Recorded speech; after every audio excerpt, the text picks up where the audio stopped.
Next up on our CBC Spring Sports Media Day tour is the Chagrin Falls track teams. We got head coach JJ Lasik here. Coach, I'm going to let you're the boys and girls coach or just the boys? Just the boys, but so I'm the boys head coach, but I mainly deal with the sprinters and the hurdlers. Okay. Well, why don't you give us a quick preview of what we can expect out of the Tigers this spring?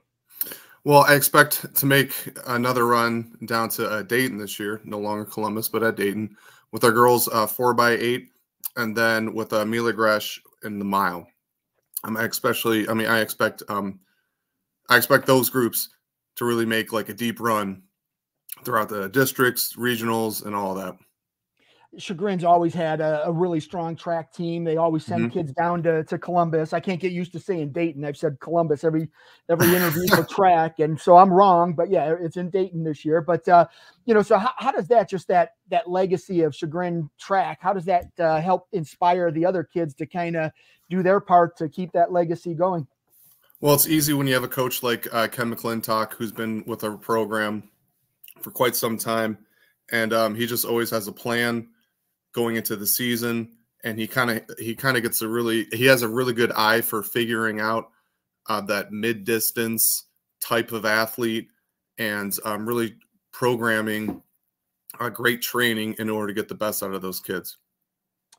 Just to shift gears a little bit, the CVC expanded again, so we brought in more teams. The alignment shifted again, but all it did. Right, and all it really did is just add a whole lot more athletes to the equation there. But how does that kind of help your squad, just knowing you're going to compete against even more great athletes this spring? I mean, it just brings the best out of you, right? If there's more teams involved, more competition, you either rise to it or you don't. So sink or swim. So it's going to be really exciting to see the changes.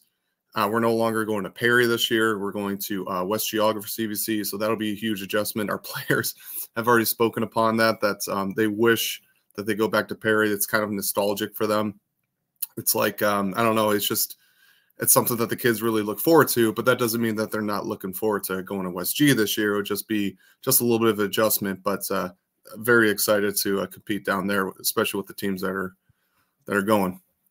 And it's a cool facility at Perry too. So it's hard to part of it. A lot more space. Right. So all right, so let's talk a little bit about the sprinters. Who are some of the top kids that you kind of expect to see out there?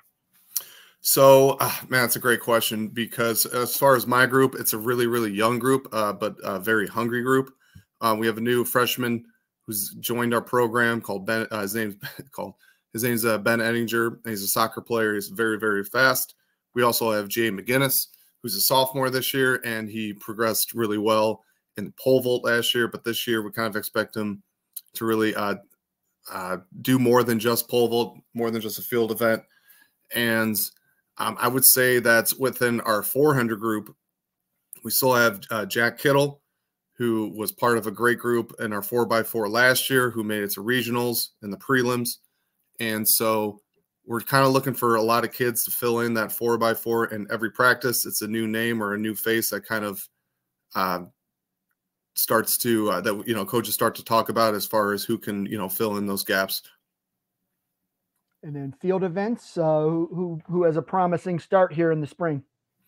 Jay McGinnis again with the pole vaults, but then Natalie Zalad, I would say too. She made a deep run with the pole vault. I believe she made it to regional as well in the pole vault. So that group, and then really Nora Pope, who also once again regional for the high jump. Great expectations for her as well. And then just overall, I mean, looking at everything you've got there, you've got some good sprinters, some good distance runners, some good field events. You got a nice mix there. What's it going to take for your team to be successful and get as many possible kids down to Dayton as possible? I mean, we really, really stress our relay teams, because we feel as though that I wouldn't say that we have any individuals that could win. That's like could stand up on the podium and at the number one spot for any event for the most part. But we have really, really great individuals, really great kids, great athletes. That's if they work together as a team in our relays, that's really where we put most of our time, most of our attention towards. It's just 4x1, the 4x2s, 4x4s, the 4x8s. And then just from, the CVC perspective, looking at, Chagrin Falls, you're always in that discussion for winning a conference title. Is that something that's on the horizon? Is that a goal of the teams? Yeah, absolutely. It seems that when the CVC is split up into 4 divisions, so really it's anyone's game, right? Well, that's what you hope. So, all right, Coach. Well, I appreciate you taking some time to preview the team this year and look forward to seeing you on the track somewhere. Yep. Thank you so much.